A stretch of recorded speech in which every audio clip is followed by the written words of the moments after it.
Sabe uma coisa que a gente devia fazer? É se render totalmente a Jesus. Sabe, se você for ler Isaías 55, versículo 8 e 9, vai dizer aqui, ó. Porque os meus pensamentos não são os vossos pensamentos, nem os vossos caminhos os meus caminhos, diz o Senhor. Porque assim como os céus são mais altos do que a terra, assim são os meus caminhos mais altos do que os vossos caminhos, e os meus pensamentos mais altos do que os vossos pensamentos. Então, né? A gente tem que se render a Deus, porque existe uma grande diferença entre nossos caminhos e os caminhos do nosso Deus, Jesus Cristo, nosso Salvador. Sabe, nossos planos, pensamentos, ou vamos dizer, nossos planos e caminhos são imperfeitos.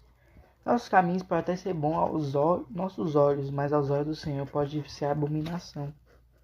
Pode ser destruição. Ele pode ver lá no finalzinho, lá olhando, ver que é destruição.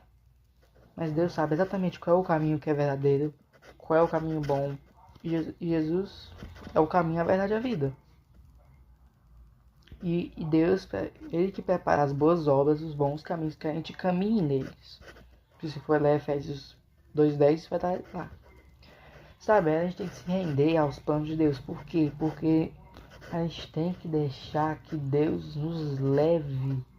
O que eu quero dizer com isso? O que eu quero dizer é que se a gente não deixar Deus nos levar, a gente vai tentar, digamos, ser mais sábios do que Deus. Por quê? Porque a gente tenta criar nossos próprios caminhos e, sabe, e planos e outras coisas. Só que eles vão falhar. Fazer planos sem Deus é algo terrível.